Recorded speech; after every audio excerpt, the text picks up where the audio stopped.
Welcome, dear listeners, to Tales of Crime and Horror, where we dive deep into the human psyche and reveal a darker side of reality, one that's hidden from the light of day. In today's story, we'll take you through one of the strangest and most shocking crimes in U.S. history. A crime that began with a strange confession from a woman and ended with the arrest of a man who kept a horrifying secret hidden within the walls of his home for years. A murder planned in cold blood, carried out in silence, and wrapped in layers of lies, fear, and death. Before we begin, don't forget to support the channel by subscribing and turning on notifications so you never miss a story. We tell the truth, but sometimes the truth is more terrifying than fiction. Let's begin the story. Tuesday, March 19th, 2002. Bruce Guth pulled the cell phone from his belt and dialed up Chester Tony. "We got a call from a woman this morning," said Guth, head of homicide in Fairfax County. "She said her boyfriend killed his whole family. Happened a few years ago." "We get a lot of crazy calls," Tony thought. The Fairfax County detective wrote her name and a number on his pad. Tony was on his way to court, so he stopped to see his partner, Steve Shillingford. It was about 1 p.m. "Hey, Steve," he said. "Would you call this girl for me? Guth asked me to check out her story. Says her boyfriend killed his parents." Tony went to court.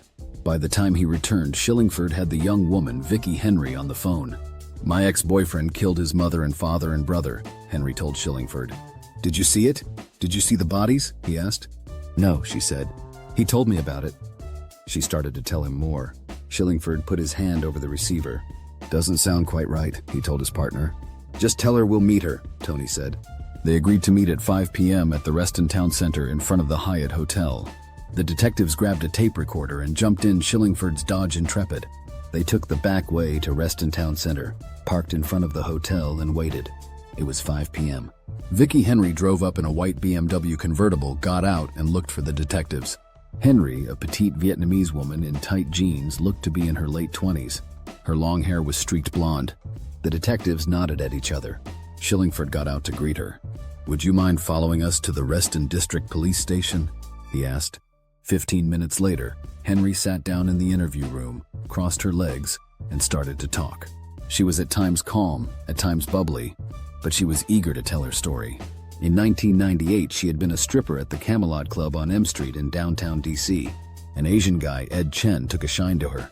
They started to date, and then moved into an apartment together in Herndon. He bought her cars and clothes. He didn't work but had lots of cash. "At first," Henry said, "Ed didn't talk much about his family. He told me his parents had died in Taiwan many years ago. But one day, Henry found recent passports for Chen's parents, Wu Hung Chen and Ye Mei Chen. She also found one for Raymond, his older brother. They were in a Ziploc bag in Chen's dresser drawer." She began to ask questions. Why did Ed have an ID in his brother's name? Why did he still get so many bills addressed to his parents? Why were his bank accounts in their name? He put her off. Bit by bit, she squeezed the story out of him. "He said he had fallen in love with a white girl, and his parents were furious," Henry told the detectives. "They sent him back to Taiwan. He returned, bought a rifle, went to their house in Great Falls one night and shot all three." "What happened to the bodies?" Steve Shillingford asked. "He left them there in the house for 4 years," she said. "Then what?" Shillingford asked. "He got rid of them." "Did you see them?" "No." "Sounds hard to believe," Tony said. Vicki Henry said she had talked about the murders with Chen's ex-wife, Mandy Colby. "Ask Mandy," the ex-stripper said. "She'll back me up." Tony and Shillingford located Mandy Colby's apartment in Herndon and headed there. They wanted to get to her before Vicki Henry could. "What do you think?" Shillingford asked. "Dancer's got a bunch of shit with them," Tony said. Chester Tony, 43, is a broad-shouldered, dark-skinned cop from Tuscaloosa. He played linebacker for Alabama A&M. He likes to wear black turtleneck, black slacks, black shoes. He works out with 50-pound dumbbells and has biceps to show it. His shaved head glistens. He tucks his Sig Sauer semi-automatic pistol in his belt, a habit he picked up working undercover narcotics. Tony had been a detective for 11 years, working with Shillingford the whole time. "Why would Vicki turn Chen in? Was there money involved?" Tony asked. Shillingford was at the wheel. "He's too jumpy to ride shotgun." "We'll find out," he said. Shillingford, 46, was the first black homicide detective in Fairfax Tony II. Shillingford is high-strung, always hurtling to the next crime scene or court date. Tony takes a half hour to walk the 100 yards from police headquarters to the courthouse, so many folks to see along the way. Shillingford looks like he could invest your retirement money. Tony looks like he could rip your throat out. But in interviews, Tony can talk like Southern Comfort, and people want to tell him too much. They pulled up to Mandy Colby's place in a low-rise apartment complex just off Herndon's main avenue. "Let's see how much of this story is real," Tony said. They knocked on Colby's door. A man with pierced ears, nose, and tongue opened the door to the basement apartment. Colby was out but would be back soon, he told them. They went to dinner at an Italian place. Colby called Shillingford's cell phone to say she was home. They drove back and knocked on the door. Mandy Colby is a petite woman with a heart-shaped face, short black hair that she tucks behind her ears, and high cheekbones. Shillingford and Tony introduced themselves. "Do you know what we're here to talk about?" Shillingford asked. "My friend was in a car accident last week," she said. "Is that it?" "Nope. Can you think of something else?" Colby paused. She looked away, then back at the detectives. "Oh, my ex-husband, Ed Chen, who killed his family." Shillingford and Tony turned to each other. "Would you talk to us about it?" Tony asked. "Yes, but not here." "We can go to the station," Tony said. He asked the boyfriend if it would be okay to take her to the station. "Sure," he said. "That guy needs to be put away." Colby had been waiting 2 years for the police to ask about her ex-husband. She had known about the murders and the bodies. She and Chen had split up and she feared he would kill her too. Every day she wondered, "Am I next?" One night in September 2000, Colby had flagged down a cop in the parking lot of the Blue Iguana, a bar in Fairfax. A mechanic had told her someone had cut the gas line to her engine. She worried that Chen was trying to get rid of her because she knew about the murders. Colby had sat in the back of that officer's cruiser and told her story. She was nervous but gave him details about when Chen murdered his family, where it happened, how he did it. The officer took notes, but he wrote down the wrong address for the crime scene. His suspicious event report went to a police office in Loudoun County, not Fairfax, where it sat in a pile. It was marked case closed. Once Colby talked to the police, she figured it was time to tell her friends. First, she told her boyfriend. She didn't want to say it out loud. She feared someone would hear. She wrote the story out on a kid's erasable pad. She would fill the pad, make it disappear, then write some more. When the police didn't come to follow up the story, she worried that Ed had gotten to them. She sat down and wrote a 2-page single-spaced note. She gave it to a friend. "Don't read it," she told him. "Put it in a safe place. If I am murdered, take it out and give it to the police." Shillingford and Tony ushered Colby into the captain's office at the Reston District Station. They set up a tape recorder. "Ed and I met when we were in high school," Colby told the detectives. "I went to South Lakes. He went to Herndon.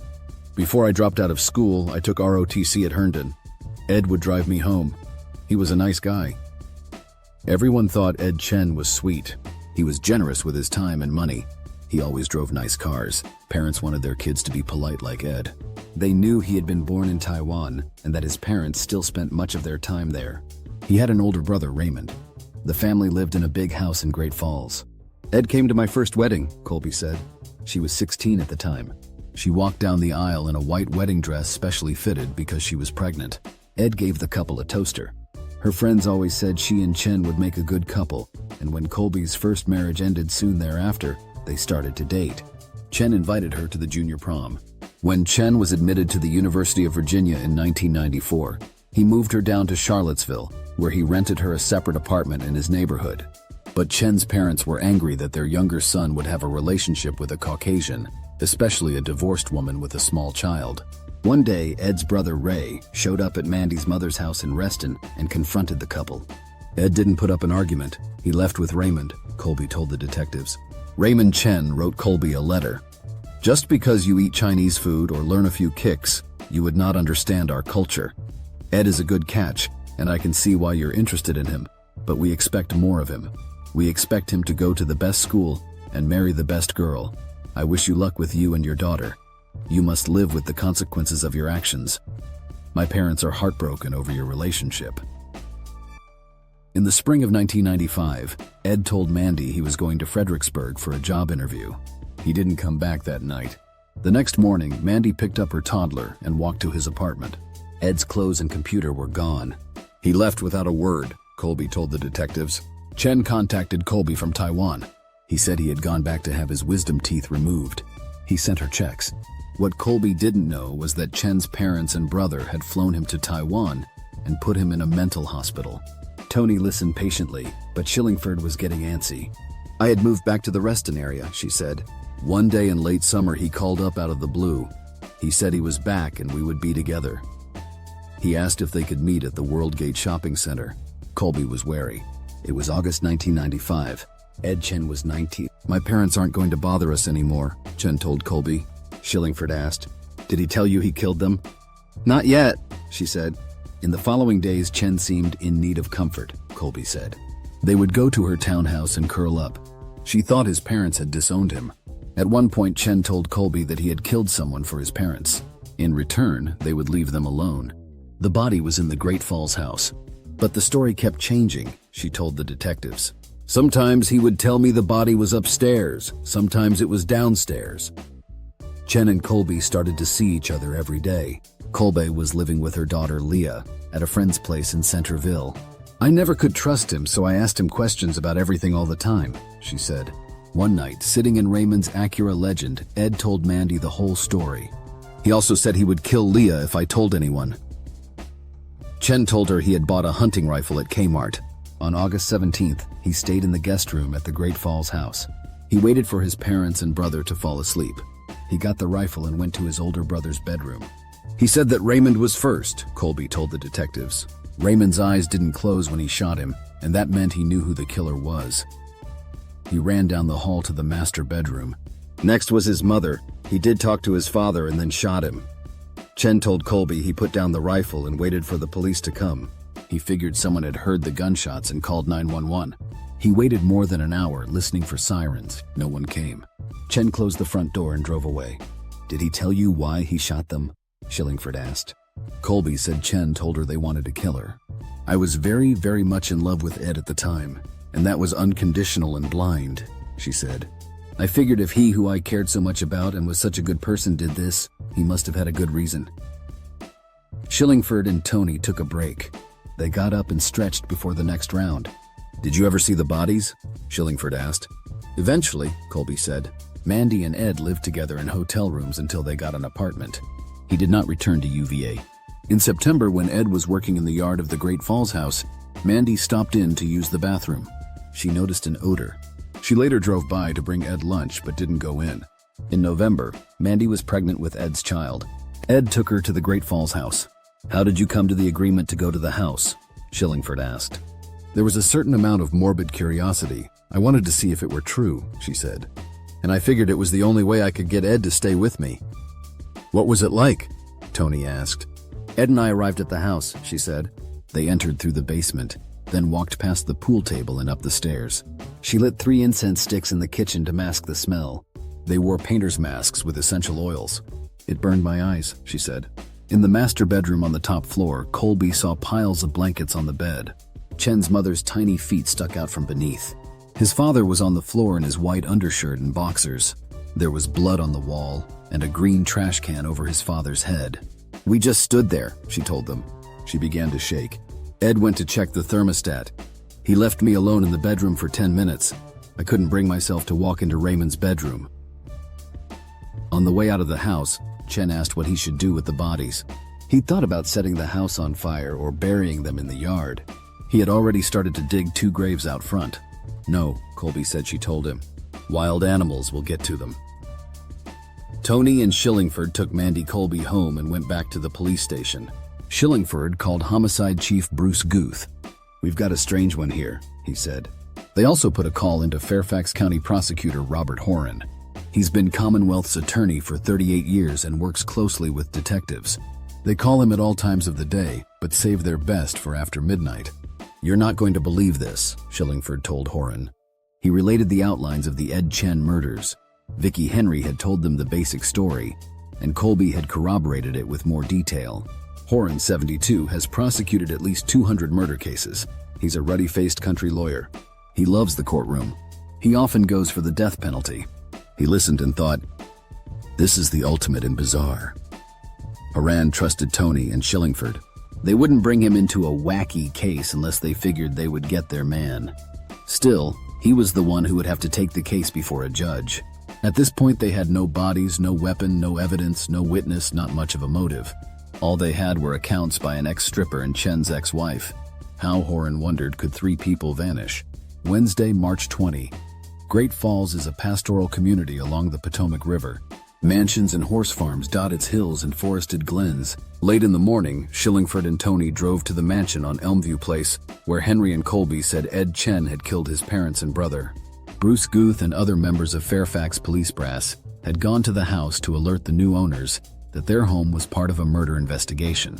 The detectives rang the doorbell. A woman came to the door. "Come on in," she said.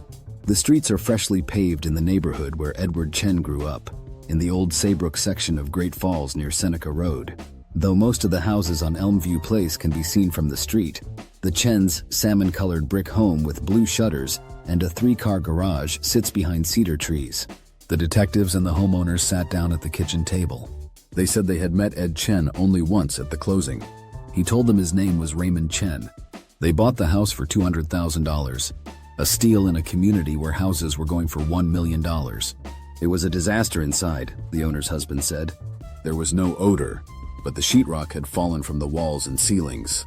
Apparently, a pipe had burst and flooded the downstairs. The new owners had done a $200,000 renovation. "We have pictures of what it looked like when we first bought it," he said. "Can we see them?" Shillingford asked. "Sure," the husband said and brought out packages of color photos. Tony flipped through the photographs until he came to some shots of the master bedroom.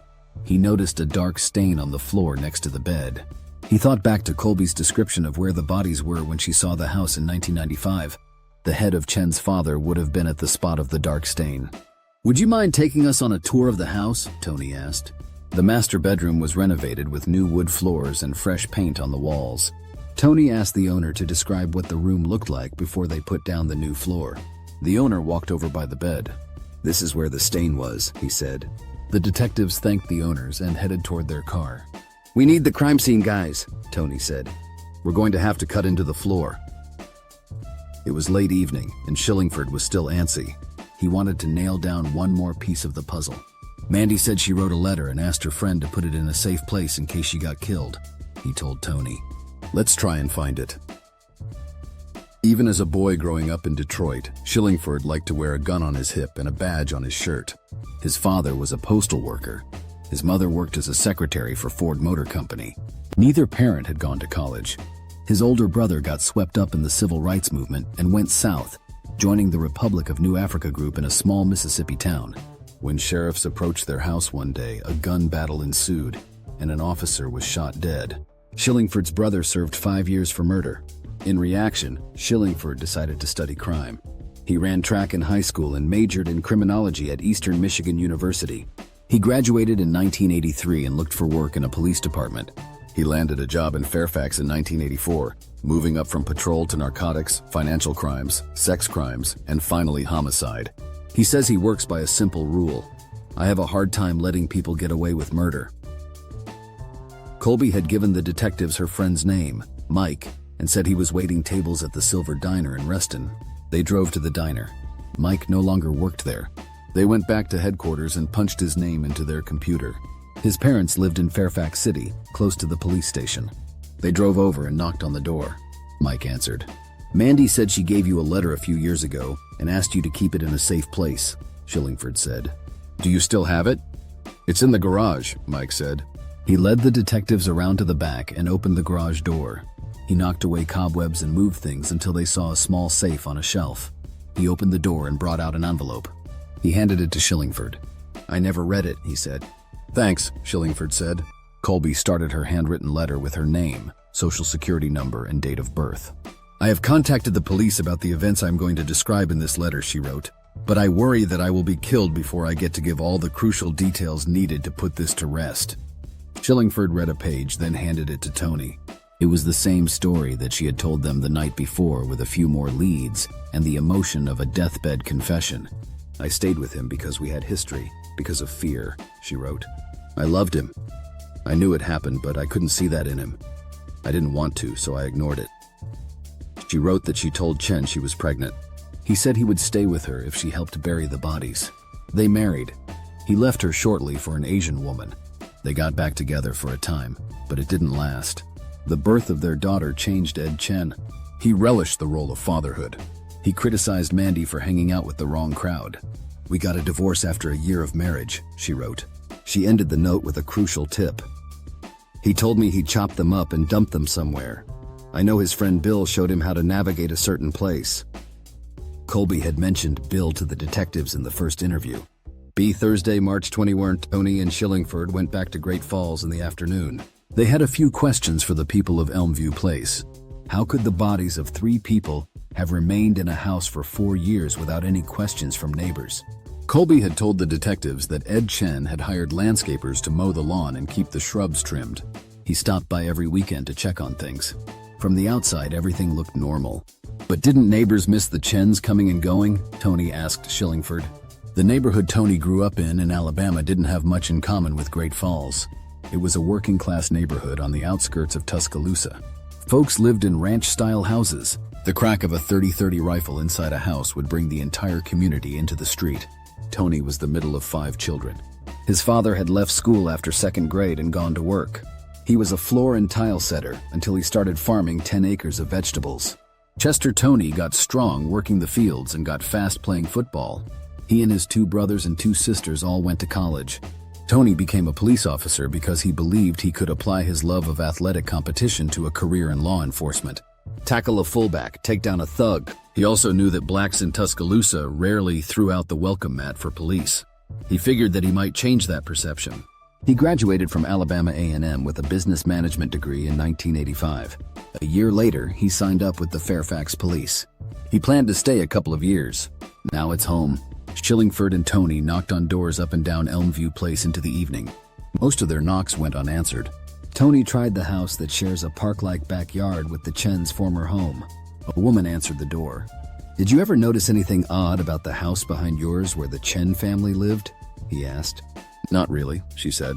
It was true that she rarely saw much activity in the house, but she knew the Chens had spent half of their time in Taiwan. Perhaps they had moved back overseas. "I did walk over there one time," she recalled. "I heard frogs in their backyard, so I walked over to the pool. The pool cover was half off. It looked dangerous."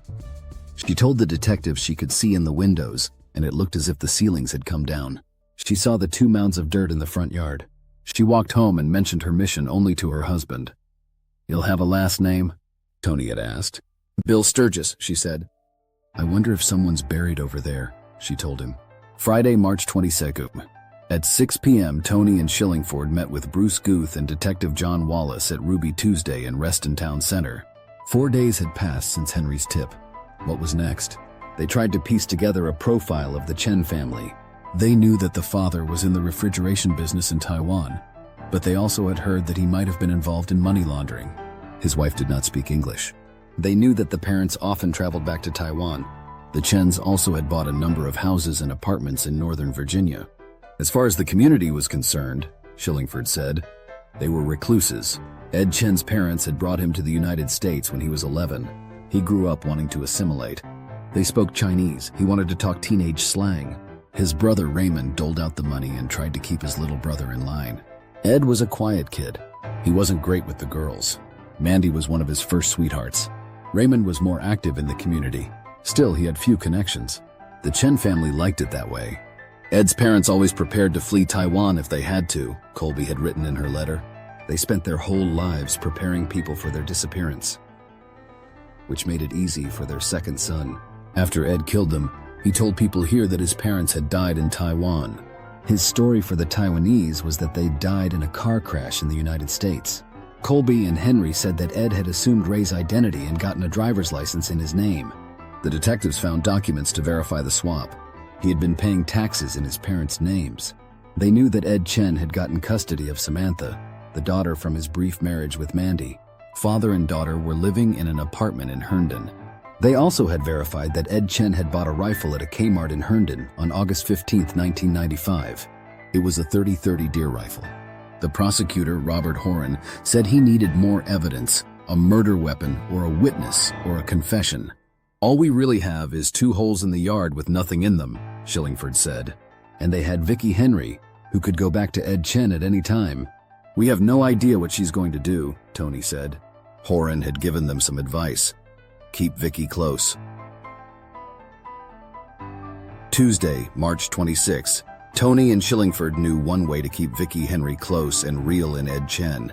They drove to Ashcroft Terrace in Loudoun County's Cascades neighborhood and knocked on the door of Henry's townhouse. She opened the door in sweats. She was barefoot. Her hair was pulled back into a high ponytail.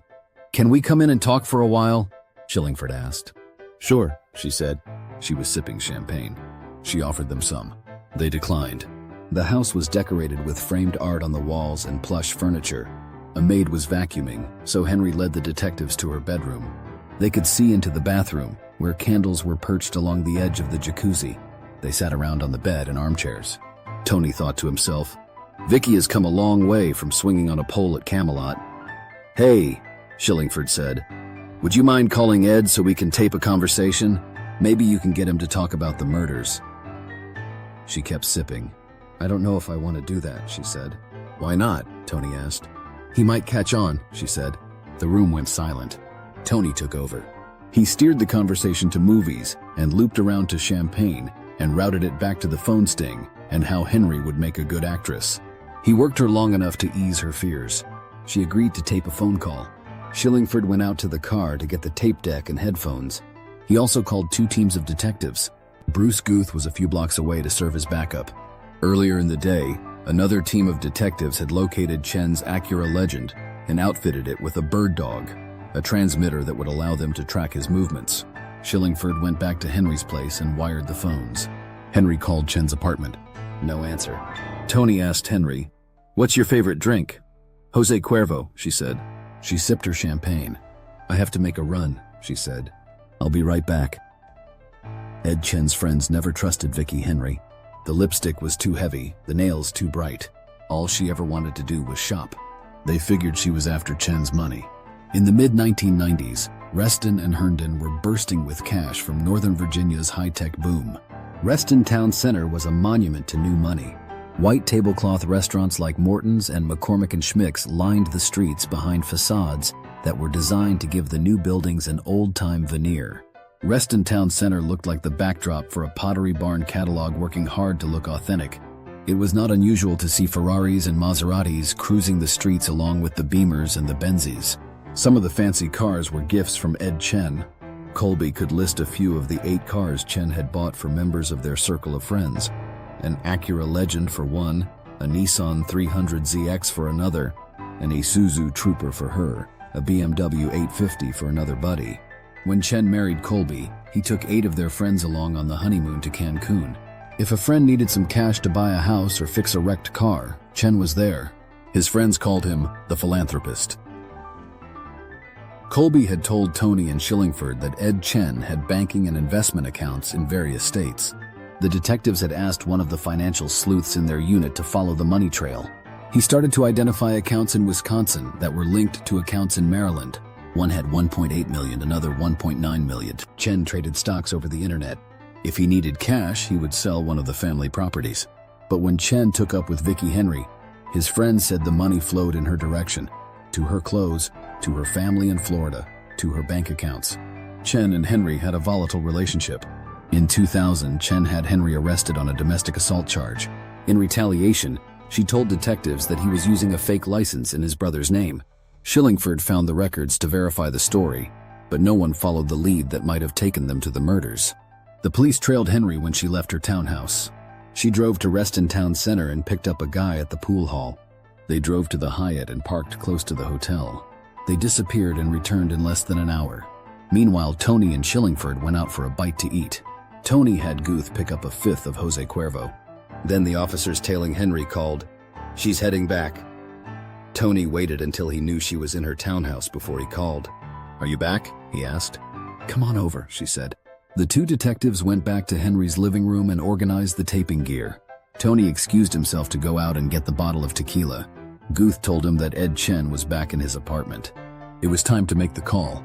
Shillingford and Vicky Henry were alone in her place for a few minutes. At one point, she got his attention, pointed 2 fingers in the direction of her chest and said, "Hey, Steve, these are real." Tony returned and gave Henry the bottle of Cuervo. "Now is a good time to call," he said. Henry stood in the kitchen and tapped out Chen's number. He answered. They hadn't spoken in a week.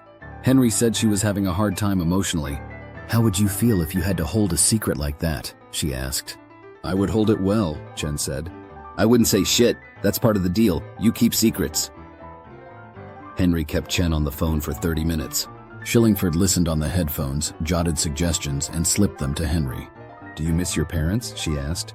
Don't you know it's on my mind every minute of my life? He said. Shillingford slipped her a note. Would you do it again? She asked. No way, he said. If I could pick one moment to change, just one, it would be that. But they're gone. She ended the conversation. Shillingford and Tony packed up their equipment, thanked Henry, and left. Man, Shillingford said, she was good. Wednesday, March 27, Vicky Henry was not good enough. She never got Ed Chen to admit he had murdered anyone. It was time to cut up the floors in the Chen's former house. Shillingford and Tony rolled up to Elmview Place. The crime scene search squad drove up in the rear. The detectives appreciated the technical team. They had to handle the dead bodies and get the fingerprints and swab the blood and test it. They brought their saws and testing kits up to the second-floor master bedroom. The owners expected them. They were told they might have to let the police saw up their floor. Fairfax would pay to put everything back in perfect condition. Tony matched a spot on the floor to the round stain he had seen in the photograph taken before the renovation. Cut here, he said. Detective Jack Tuller, the handyman of the crew, kneeled down and eased his circular saw into the new hardwood flooring. Why are you cutting a crooked line? Tony asked. I thought you were supposed to be a carpenter. Because the stain spread out in a circle, he said. In a few minutes, the subfloor with its dark splotch was exposed. Detective Mark Garman kneeled and scraped some of the darkened wood onto a metal spoon. He dropped a few splinters into a small vial with fluid. The fluid turned red. Garman looked up. It's presumptive for blood. Thursday, March 28. It was day 10 since Vicky Henry had called in the tip. Shillingford went to see Horan. He laid out the case. They knew Ed Chen had bought a rifle. They were convinced he had used it to kill his parents and brother. He had locked the door and let them turn to mummies over a 4-year period. He had switched identities with the brother he had killed. He had disposed of the bodies, but they had not been found. Police had found traces of blood in the house. Ed Chen is living with his young daughter and taking good care of her, Shillingford said. He's also living with his secret. Shillingford asked Horan if he would authorize murder warrants to arrest Ed Chen. I'm worried that word of our investigation will reach him, Shillingford said, and he will flee. Horan said he was still not ready to authorize arrest warrants. Horan knew about Bill Sturgis, the guy Colby said had helped Chen dispose of the bodies. If Bill Sturgis tells you what he did with the bodies, Horan said, we can lock up Chen. Friday, March 29. Bill Sturgis got a knock on his door and opened it to Chester Tony, Detective David Allen, and a uniformed Fairfax cop. Can we talk with you for a few minutes? Tony asked. Next question, where is your .40 caliber pistol? Sturgis said it was in his bedroom. He had registered the gun in his name. It was legal. Tell me about Ed Chen, Tony said. He's a friend of mine, Sturgis said. I haven't seen him in a while. Look, Tony said, we know about Ed. We just need you to verify some information. Like what? Sturgis said. Like what happened in that house, Tony said. You weren't the only person who saw inside the house. Sturgis lived next to the Reston police station. He agreed to go to the office for an interview. On the short ride over, Tony said, no matter what you tell us, you're going to go home free. Bill Sturgis did not believe the cop. But in fact, Sturgis could not be charged with a crime, even if he admitted to helping Ed Chen dispose of the bodies. Under Virginia law, helping someone get rid of bodies is a misdemeanor. The statute of limitations is 1 year. My life is going to change, Sturgis thought. Sturgis was 31. Tall and lanky, he wore his hair short like his father, a retired Air Force officer. He didn't have much of a relationship with his dad. His father had married a German woman while stationed abroad. She was a beauty and wild. Sturgis was born in Virginia, but the family moved to California when he was a kid. His mother started to party and hang out with the Hells Angels. His parents divorced. He bounced back and forth from his mother in California to his father in Virginia. At one point, he was placed in a foster home. In Virginia, he dropped out of high school. In California, he got into meth, coke, acid, weed.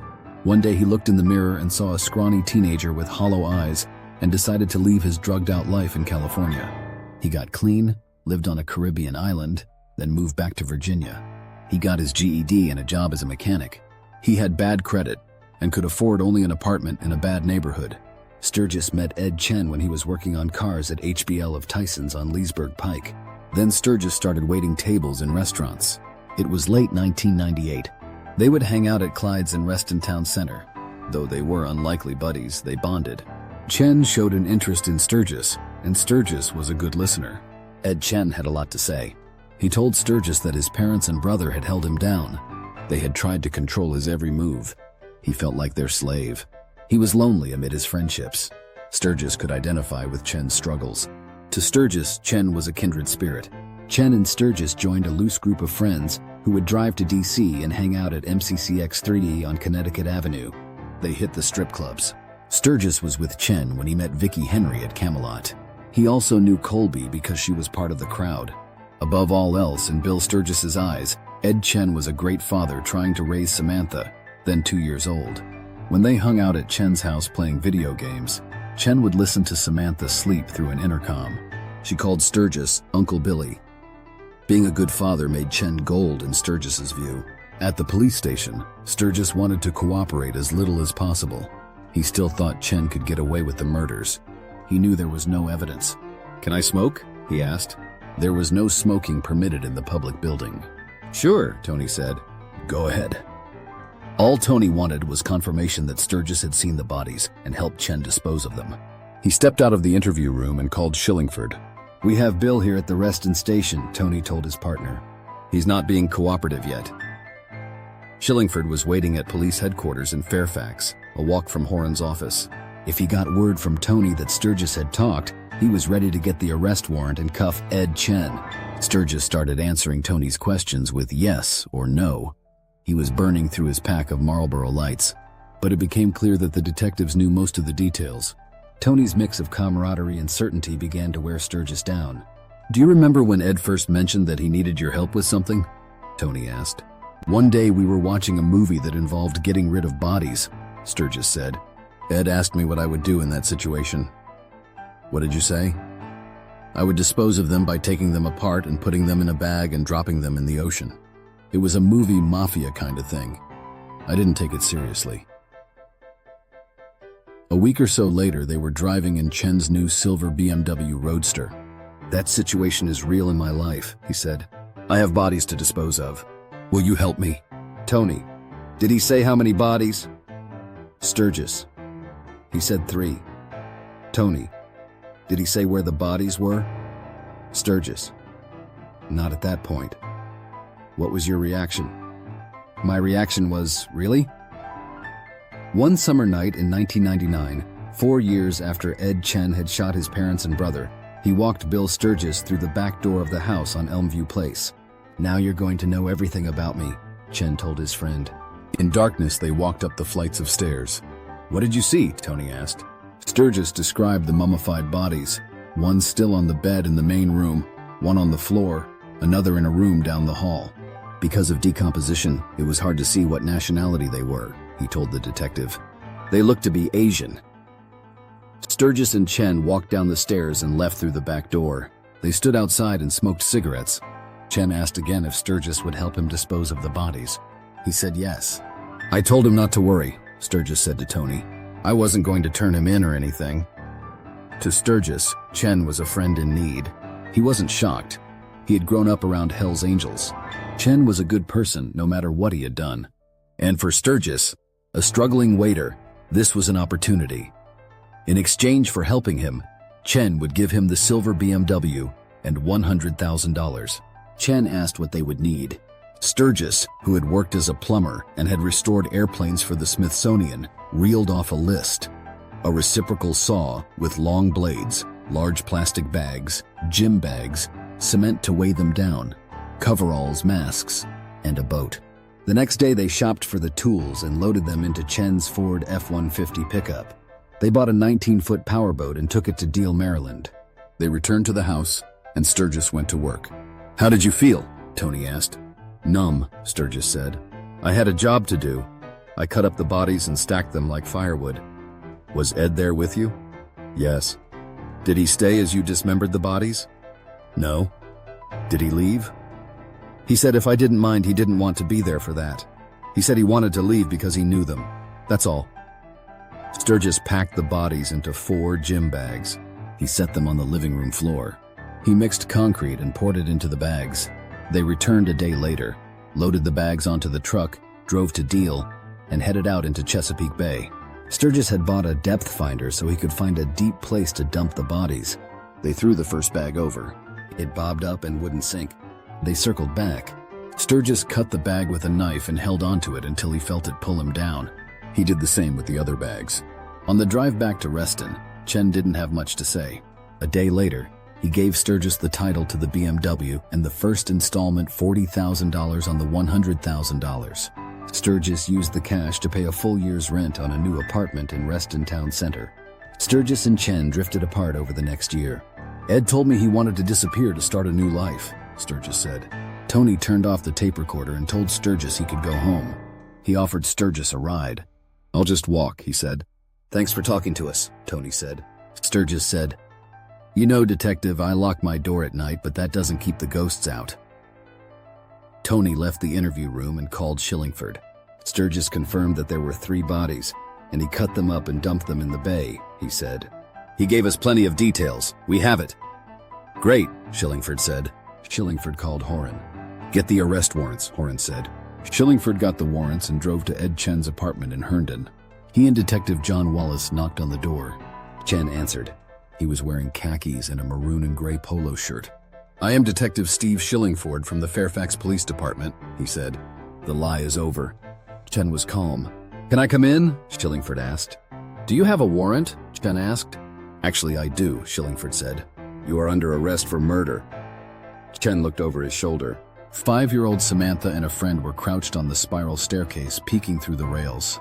The detectives walked through the door. Wallace ushered Chen into the living room and put on the handcuffs. Shillingford walked upstairs to make sure the children were okay.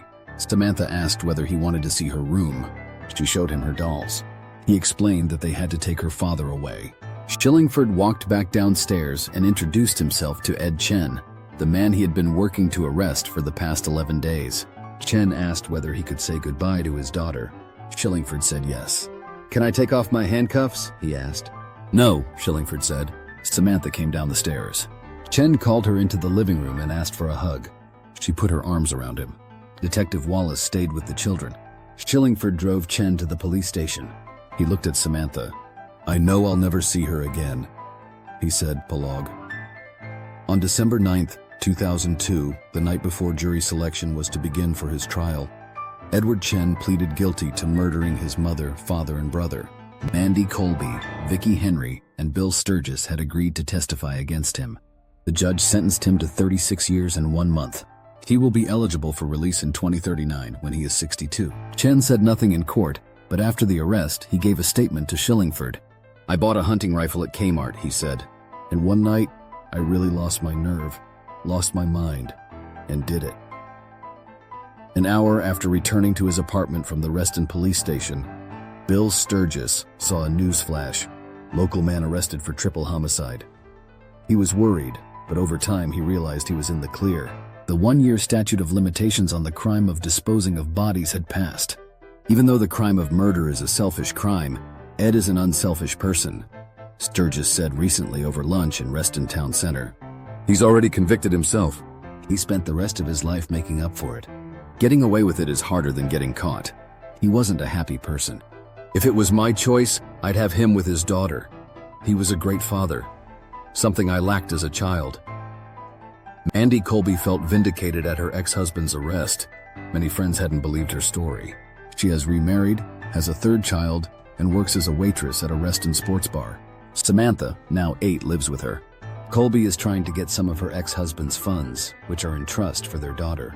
Sitting in a Starbucks in Reston Town Center, holding her sleeping 3-month-old girl, she describes Ed Chen as a good father. If they hadn't had a falling out over jealousy, she could still be with him. She writes to him in jail, and he sends Samantha letters in Chinese and English. He was an extremely good dad, she says. He always put Samantha first. Vicky Henry is under federal investigation for attempting to extract funds from Chen family accounts here and in Taiwan. Horan still questions her motive. Why would she turn Chen in? He is convinced she did it out of anger after a lover's quarrel. But what if her actions were more calculated? Ed Chen had showered Henry with gifts, cars, a new home. But he'd cut her off when they fought. He may have turned away her request for money in February 2002, just before she called the Fairfax police. After her tip had put Chen behind bars, she offered to get a lawyer and pay his legal bills. He agreed. He gave her access to account numbers and a pipeline to funds in Taiwan. After Chen was sent away for 36 years, she posed as Chen's mother and went back for more. The feds were waiting. They nailed her in a phone sting. Stephen Shillingford says that explanation might be too logical. Nothing in this case has been rational, he says. Chester Tony says everything just fell into place in the Chen case. Is Ed Chen a stone-cold killer? I don't know what face to put on a killer, he says. They come in so many forms. He's just one of them. Prosecutor Robert Horan tells us the case still haunts him. The amazing thing, I think, is that these people, a bunch of people, knew about this for years. There was almost a casual air about it. The behavior of everyone connected to this is so out of the ordinary that I hope it was just this particular group. And so, the curtain falls on one of the most horrifying crimes in modern history. A murder committed in cold blood, hidden behind a calm facade for years, until the truth slowly unraveled, perhaps through jealousy, or greed, or a guilty conscience. Ed Chen, the silent killer, tried to build a new life on top of the bodies of his past, but he forgot that the truth never dies, and that no crime, no matter how long it stays buried, is ever truly forgotten. That brings us to the end of today's story. Thank you, dear listeners, for your time and your trust. Don't forget to subscribe to the channel and turn on notifications so you never miss another tale of true crime and horror. We'll see you in the next story. But always remember, evil never sleeps, it waits.